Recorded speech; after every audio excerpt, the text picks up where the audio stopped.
During his 32-year career, Mike Vasquez has founded companies that have built industry-changing technology solutions for healthcare.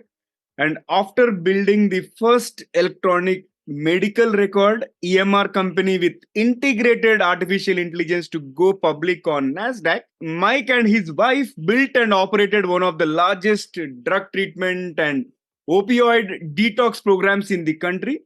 And highlight of that career, he won the Ernst and Young Entrepreneur of the Year award and was inducted into EY's Entrepreneur of the Year Hall of Fame. Okay, you can visit this eoyhof.ey.com for more details. And Mike recently wrote a book about his experiences and how to solve the opioid crisis applying artificial intelligence. Sounds interesting, isn't it? The untold story of the opioid crisis in American healthcare talks about how he discovered early indicators of opioid dependency were hidden inside of medical records that until now were not detectable. And as we prepare to delve into our conversation on the topic at hand, breaking the chains, artificial intelligence, addiction, and the opioid crisis, here's an exciting twist. Let us tickle Mike's brain first. So, Mike, get ready for a rapid fire round of random words. I'll mention a few and I would love to hear the first thing that comes to your mind in response without thinking much.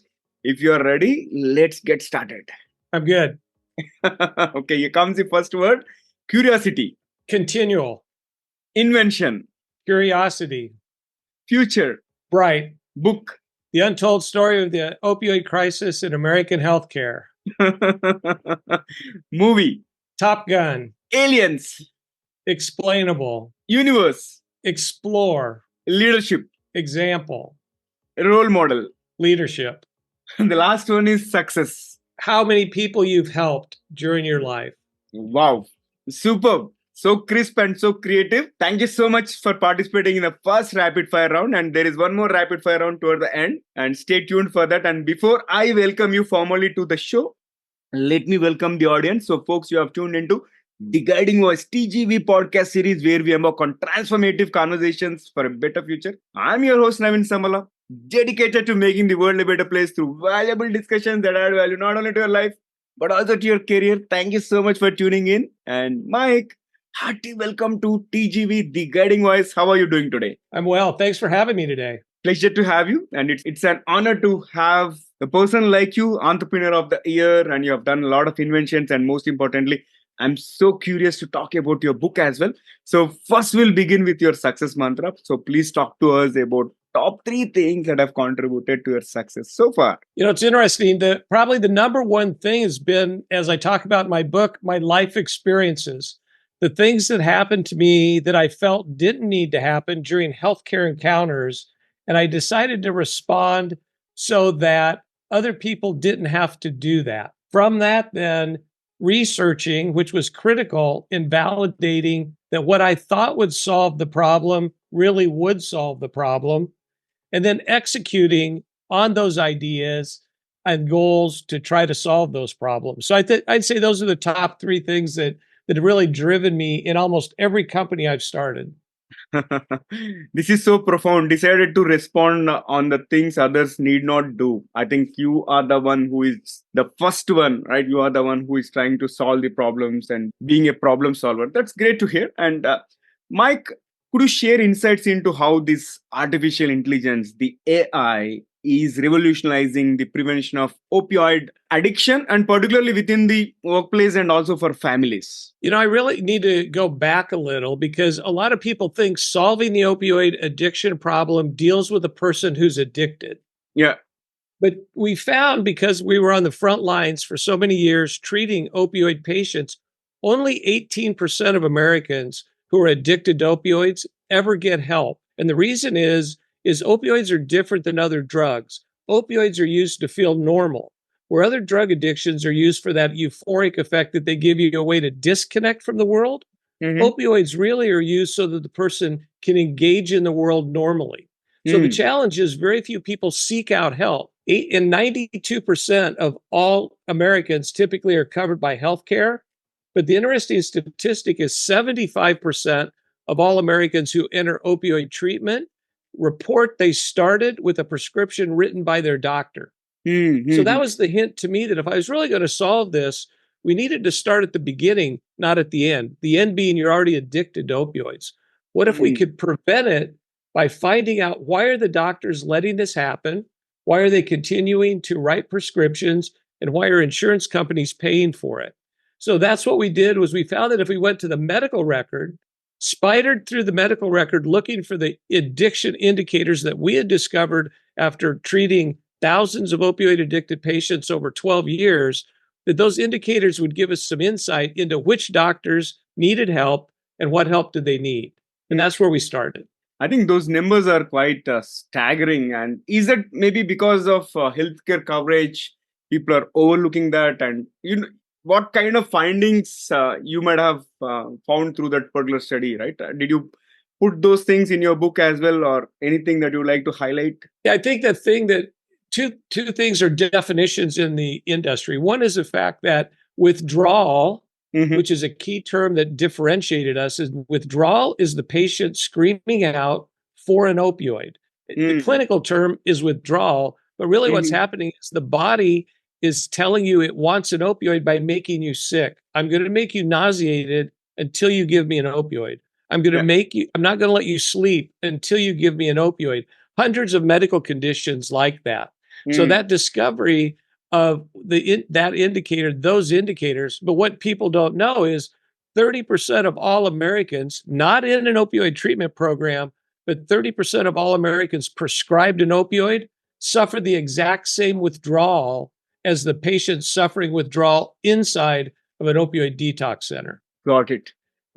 And Mike, I'm super curious to understand what inspired you to leverage artificial intelligence to address the opioid crisis, and how has it contributed to preventative measures? Because you said we have to fix the beginning, not the end, right? So with regard to preventative measures for addiction among employees and their loved ones. Well, our challenge was not obviously it's easy to find addicted patients. Once they present and admit, you can treat them. But again, it's very difficult to treat an opioid addicted patient. However, to be able to find the doctors, it's like looking for a needle in a haystack. If there's thousands of doctors out there, there's only maybe 300 that are really creating the problem. And so the way we needed to find it was not only spider through the claims to look for the patients using their outcomes, because inside of every medical record is the identifier of the doctor who wrote the prescription. And we scraped that out, but then we had to predict if we reached out to you as a doctor, how would you respond? And we could predict that based on how your patients are responding to your care. And so we tied the two together, but it took a lot more intelligence than just a data search. It took the ability to spider through and predict that not only are you a doctor that may be part of this population, but we also think there's a high possibility you'd be willing to change. Got it. And also in your experience, what specific advancements in AI, maybe in the form of algorithms or techniques, have shown the most promise in identifying these early indicators of opioid dependency and preventing addiction before it escalates? I actually, as you mentioned, built the first electronic medical record with integrated AI. Interestingly enough, we wrote that system in 1992. Wow. Took it public on NASDAQ in 93 and then sold it to 3M. However, I will tell you, with all the advancements in AI, ChatGPT, generative AI, machine learning, I really went back to my roots and found that those things could be utilized, but using the same techniques I used in 1992, I reapplied them. So though there had been advancements in AI, it was more applicable to this problem we were trying to solve were actually the techniques that were developed in the 90s. Got it. And also during our preliminary discussion, you mentioned that your personal experience with your son's involvement in drugs led you to open one of the largest treatment programs in the country. Can you share more about that journey and the pivotal moments that influenced your decision? Yeah, I think it came from, as I had mentioned already, we had taken our company public. And almost at the exact same time after it sold, my oldest son got involved with drugs with his best friend. Mm. However, sadly, his best friend passed away. And so Mhm. my wife and I had decided we've been blessed with time and resources. So we thought we'd get involved locally with a small drug treatment program. However, Mhm. as we researched it, we found that the results were abysmal. And we thought that we could do better. So we started Mm. with a white piece of paper and we said, what's the best evidence based research in the US and the Mhm. world? And put a program together around that. And because of its early success, it grew to where 80% of our patients actually came from, we're in Des Moines, Iowa, not exactly beach destination country. We're in the center of the country, but 80% of our patients came from California, Florida, Texas, where there was a prevalence of drug treatment available, but none had broken down the brain chemistry that we had and solved really what we considered the precursor to going into treatment, which is detoxing medically from opioid addiction, which is key and pivotal if you're going to really recover and get your life back. And Yeah. so what we did was we responded because of our son's experience and his friend's obviously sad experience that we needed to help. Mhm. And we felt there was a challenge, a burden we had that we'd been blessed with those resources and the time. So we Mhm. decided to put them to work. And that's really how it went from started out at one point in 2006. Mm. Fast forward 13 years, we had 300 patients in residence every day. Wow, that's quite a huge number, and in fact, this has become a boon to others.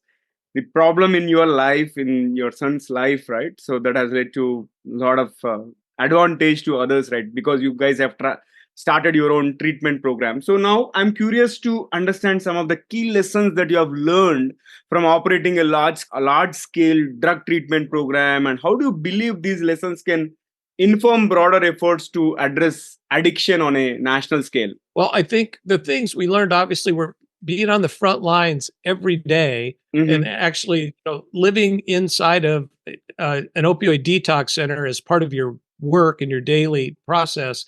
You're exposed to things and you have a chance to talk to the really people at the heart of what was going on. And unless you really understand a problem, it's very difficult to solve it. So if you academically understand it, and what we found in the industry was so many people had an academic understanding of addiction. Maybe they knew one person or something, but I had had exposure to 10,000 people. I had Yeah. and I've never had an addiction problem myself. So I didn't come to the table with a bias. I came Mm-hmm. to the table with a curiosity, uh, a desire to try to help. And I really put all of those together that built what we felt was a solution. And what was it? It really, from that aspect, was a chemistry problem. The Mm. brain chemistry had been tricked into thinking that that opioid that you were taking was really part of the body's response to pain. And so, with that, once we understood that, we broke it down, and then obviously we could talk deeper into how that solution came about. But that's really what we saw as our opportunity to try to solve the opioid crisis. And then, obviously, after selling that company, delving into trying to technologically help doctors solve it and prevent it. Got it. And you had learned everything by practice, not just the academic knowledge. That's the key takeaway out of it. And you have been observing thousands of patients, which is great. And Mike, this has been fabulous conversation, and it's time for us to add some more excitement and some more spice to the episode. If you're ready, I'll kick off the second rapid fire round with some intriguing questions. Shall we do it? Yeah. Okay. Here comes the first bullet. If you could have one gigantic billboard anywhere with anything on it, what would it say? Do not accept unreasonable thoughts and do not accept unreasonable actions, which is what we told every family that called us. And the first question was, what do we do? So intriguing. And here comes the next one. Complete this phrase three times. Never have I ever. Since I was 18 years old, never have I lied, cheated, or stole, nor have I ever accepted anybody that does. Try living your life like that for a day. Try living your life like that for a year. Now I can tell you I've lived it for 50 years and it changes your life. Wow. Superb. That's so inspirational. That's so inspirational, Mike. And it takes guts to be living that kind of life. So, Mike, can you describe yourself in just one word? Intense. I think the intensity through my entire high school career and college career, and then obviously carried into my career. I think the intensity Mm. has really what's given me an advantage as I've dealt with challenges that were in front of me. Wonderful. What is the weirdest thing that has ever happened to you during a video call? That's a good one because I saw that and I'm thinking, how can I even explain that? But probably more technical. It's not weird, but a technological breakdown because of the fact that I live in a neighborhood. At Mm-hmm. 3 o'clock, all the kids come home from school and they all get on their computer, overload the Wi-Fi and the internet network, and it was the Zoom call. All of a sudden, had to go down, and I had to explain it was because of the neighbor kids. So I had technical difficulty because of gamers hopping on the internet and blowing up the internet because we were at the end of the line of the internet feed. Got it. That's a funny one. And Mike, if you were to swap your life with someone for a day, who would it be and why?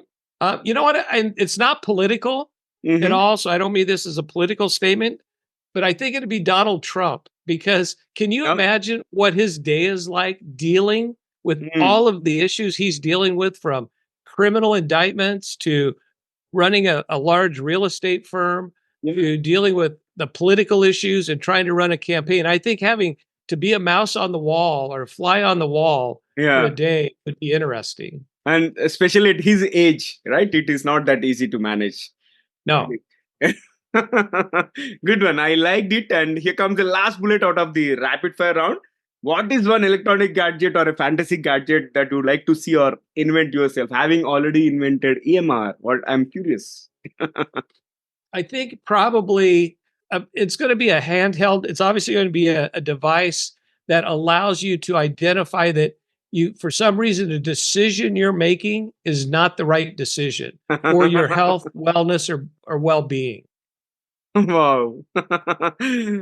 Wow. I loved it. Validating the decision making, right? Superb. Very nice. And that was an interesting rapid fire. Let's flip back to the mainstream. And here comes the next question. So, Mike, you have emphasized it that the opioid crisis is fundamentally a chemistry problem, so not a character problem. So, could you elaborate on this distinction and its implications for how we approach addiction treatment as well as prevention? I think what I mean by that is the fact that the body is very complex and it has its own pain management called endorphins. And in the brilliance of US pharmaceuticals, they designed opioid synthetic drugs that the molecule looks exactly like an endorphin. So when you take an opioid, it attaches to the same part of the brain as a endorphin does. So the brain thinks it's an endorphin. The problem is that enzymes in the brain wash away the endorphin when it's done doing its job. When it's satisfied, it dealt with the stress, dealt with the pain. Those enzymes don't away or can't wash away the synthetic opioid. So what happens is it stays attached and it builds tolerance. And so what you find then is that the brain then all of a sudden says, I've got an oversupply of endorphins, so I don't need to make any more. And then when it needs to call on an endorphin, there aren't any because you've excreted them, they've left your body. So now all of a sudden you scream out and it takes an opioid to satisfy that. So that's the chemistry problem that I've found, that is, if you could solve that, which we did, then you can start to deal with addiction. I loved your explanation, and it is so easy to understand. And I thoroughly enjoyed the conversation around opioid crisis and how artificial intelligence is being leveraged to deal with that crisis. And you are spreading smiles among the families who are suffering from that opioid crisis. So great, and it is wonderful hosting you. And how is your experience being hosted on TGV, The Guiding Voice? I think it's been great because it allows us a platform to get our message out, and anything we can do to spread our message as wide as your audience is, I think is beneficial to all the people who might be listening. Thank you so much. And Mike, I really appreciate you taking time and joining us and sharing your amazing insights, and really looking forward to hosting you again in future. Have a great day, and I wish you all the best in everything that you do. Thanks, Naveen. All right. So, friends, that was our episode with Mike Vasquez.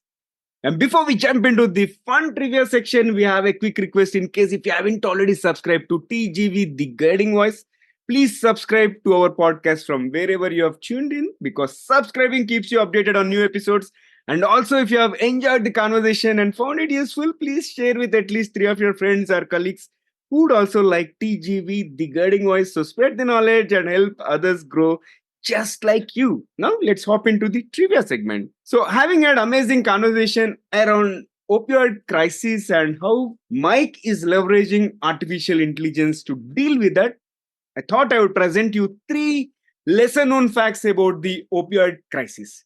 First one is about the term opioid. Do you know where was it originated? It originates from the word opium, which is derived from the poppy plant, and opium has been used for centuries for its pain relieving properties and is the precursor to many modern opioid medications.